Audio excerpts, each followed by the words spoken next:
Парни, всем добрый день. Сегодня такое маленькое короткое видео познавательного характера. Устал я слушать на форумах постоянно задающие вопросы. Решил по этому поводу снять ролик. Значит, все мы сталкиваемся на пробегах, наверное, 50-60 тысяч. Ну, по-разному у каждого. У кого-то 40, у кого-то 70. Ну, чаще всего от 40 вот до 70 тысяч километров. Сталкиваемся с тем, что при запуске двигателя на холодную пищит ремень. Особенно очень сильно он пищит в сырую погоду, мокрую, влажную. В чем же все-таки причина? Давайте разберемся. Потому что многие владельцы Kia сразу бегут на рынок, либо залазят в интернет-магазины и быстрее заказывать комплекты роликов, ремней и так далее. Все вы знаете, наверное, какой у меня пробег. Напомню, 289 тысяч на сегодняшний день. Хотите верьте, хотите нет, у меня до сих пор стоит ручейковый ремень заводской. Я его не менял и менять, в принципе, вообще не планирую. О чем это говорит? Это говорит о том, что если ремень запищал, это не значит, что он пришел в негодность. Нет. Просто в процессе эксплуатации, постоянных нагревов, охлаждений, свойства резины немножко теряется. То есть она не становится такой эластичной, как она была изначально. Поэтому на холодную вот именно происходит этот писк. Когда автомобиль прогревается, писк пропадает и больше не появляется до того момента, пока мы на следующий день не придем и не заведем вновь автомобиль. В сухую погоду, в летнюю, жаркую, ремень не пищит. Значит, сейчас я покажу способ один, которым пользуюсь уже достаточно давно. Пользуюсь регулярно, он достаточно эффективный. И если вы обратите внимание, на камеру, я так понимаю, видно, не видно, мой ремень до сих пор в идеальном состоянии. На нем нет ни трещин, он нигде не порван. То есть ремень прошел практически 300 тысяч, и он в идеальном состоянии. Значит, как я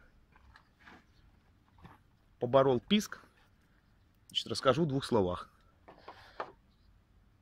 Вот приобрел в магазине кондиционерно-натяжитель ремней. Не обязательно этот. Можете абсолютно приобрести любой, даже самый дешевый. У них состав практически одинаковый. Смотрим внимательно на заглушенном двигателе, как расположен ремень, как он идет. Значит, обращаем внимание, что значит, дорожки вот у нас находятся на помпе. Тыльная сторона ремня вот находится на генераторе. Значит, идем и запускаем двигатель. Вот мы запустили двигатель. Берем этот спрей, кондиционер, и равномерно наносим таким способом на ремень.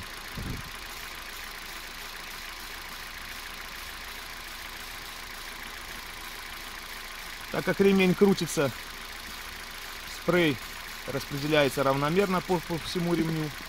Также я еще брызгаю на тыльную сторону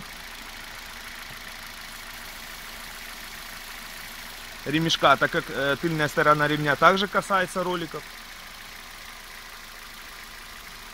И все, ребят, и все. Писк сразу проходит, и я вам скажу больше, он вообще больше не появляется. Брызгаю я этим спреем ремень раз в полгода, где-то так ориентировочно. Брызгаю просто для профилактики, не потому что ремень начал вновь пищать, нет. Просто брызгаю там после длительных дождей, вот после зимы, ну вот в такие периоды. Ну вот как-то так. Я надеюсь, что мое видео будет многим полезно. Возможно, я сэкономлю чьи-то денежки. Вот. И поверьте, наш ремень способен отходить очень-очень долго. Конечно же, при условии, что исправен натяжитель, не перекошен, там, ремень не режет нигде, не закусывает и так далее. Всем спасибо за просмотр, всего доброго, до свидания.